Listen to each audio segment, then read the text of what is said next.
के नकाब हटते ही मन की दीवार खड़ी हो गई हैरत मेरी।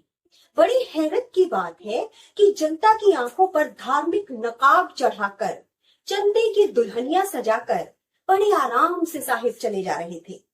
इलेक्टोरल बॉन्ड्स में एक के बाद एक बड़े बड़े खुलासे सामने आ रहे हैं, जिनमें से कुछ एक हम आपके साथ शेयर करना चाहते हैं। जैसे कि बहुत सारी दवा कंपनीज जिनके दवा टेस्ट बार बार फेल हो गए, और उन दवा कंपनियों ने, उन फार्मास्यूटिकल्स कंपनी ने बीजेपी को, पार्टी को बहुत बड़ा अमाउंट चंदे के रूप में दिया, इलेक्टोरल बॉन्ड के रूप में। उन कंपनीज के हम आपको नाम बता देते हैं कुछ एक के। गुजरात की टोरेंट फार्मास्यूटिकल्स 61 करोड़ रुपए बीजेपी को उन्होंने इलेक्टोरल बॉन्ड के रूप में, चंदे के रूप में दिया। सिप्ला लिमिटेड कंपनी 7 बार इनके टेस्ट फेल हुए दवाइयों पर और इन्होंने 37 करोड़ रुपए बीजेपी को दिए। सन फार्मा 6 बार इनके टेस्ट फेल हुए और 31.5 करोड़ रुपए इन्होंने बीजेपी को चंदे के रूप में दिए। अब आप सोचिए कि ये सब दवाएं जो बाजार में हैं, जिनके टेस्ट फेल हो गए, वो हम आप ही खाएंगे ना।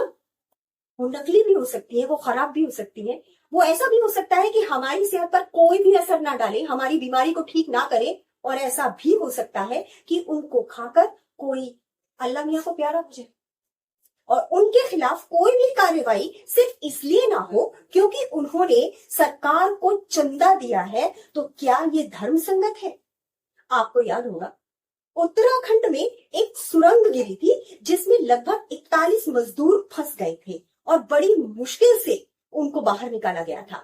उस कंपनी का नाम है Navyug engineering company limited. 55 crore के इलेक्टोरल बॉन्ड खरीदे उन्होंने और बीजेपी के खाते में गया सारा पैसा। आज तक इस कंपनी के खिलाफ कोई कार्रवाई नहीं हुई है।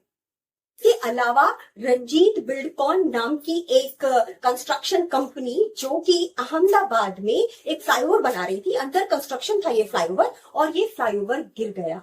इसने भी 9 करोड़ के करीब इलेक्टोरल बॉन्ड खरीदे, बीजेपी के खाते में पैसा गया, आज तक कोई कार्रवाई नहीं हुई। इसके अलावा इस कंपनी को बहुत सारे काम दिए गए, जिनमें गांधीनगर का जो मेट्रो रेल है उसमें भी एक प्रोजेक्ट इसको मिला।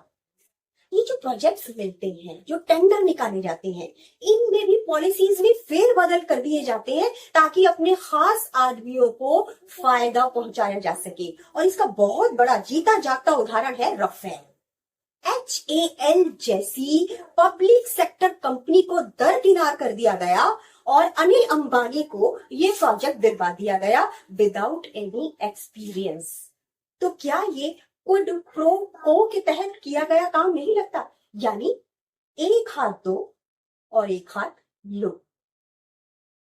केजरीवाल के केस में क्या सामने आया?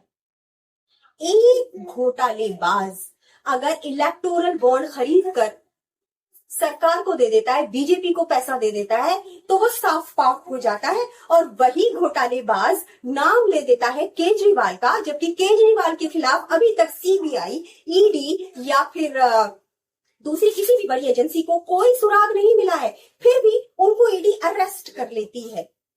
संविधान ये कहता है right of equality without discrimination. अगर केजरीवाल को इसमें अरेस्ट किया गया है तो शरथ रेड्डी, जिसे मास्टरमाइंड माना गया दिल्ली शराब घोटाले में, उसे ED ने अरेस्ट किया। पीठ दर्द जैसी मामूली बीमारी के कहने पर उसे आसानी से बेल मिल गई। और हैरत की बात यह है दोस्तों कि ED ने उसकी बेल को अपोज भी नहीं किया।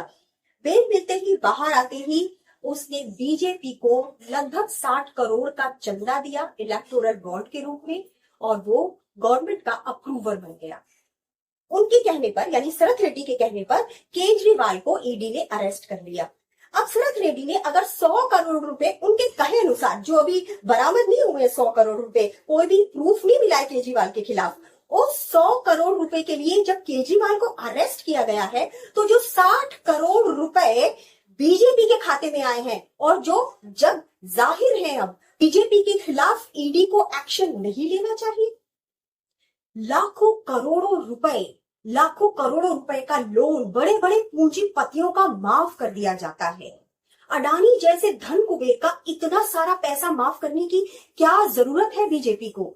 हमने कभी किसी आम आदमी के 5-10 हजार रुपए भी वेव ऑफ होते हुए नहीं देखे, लोन माफ होते हुए नहीं देखा। क्या करेगा बेचारा गरीब बेरोजगार। एक दूसरा पहलू ये भी है कि अगर गरीब किसान थोड़ा सा भी लोन लेता है और वो नहीं दे पाता, तो सरकारी बैंक उसकी जमीन पर कब्जा कर लेते हैं, उसको प्रताड़ित करते हैं, उससे लोन वसूली के अलग अलग प्रकार ढूंढे जाते हैं और किसान आत्महत्या कर लेते हैं। तो क्या ये सरकार किसानों के पक्ष में है या बड़े बड़े पूंजीपतियों के पक्ष में? बहुत बड़ा प्रश्न है ये, जनता के मन में, हमारे मन में, आपके मन में। संविधान और संस्थाओं का इस्तेमाल अपने निजी स्वार्थ के लिए करना बहुत आसान है, लेकिन निस्वार्थ भाव से जनता की सेवा करना बहुत मुश्किल। लेते हैं आपसे विदा। हमारे चैनल को सब्सक्राइब जरूर कीजिए। अगर आपके कुछ कमेंट्स हैं तो उसे कमेंट बॉक्स में जरूर लिखकर हमें भेजिए और हमारा मनोबल यूं ही बढ़ाते रहिए। अगली मुलाकात तक के लिए नमस्कार।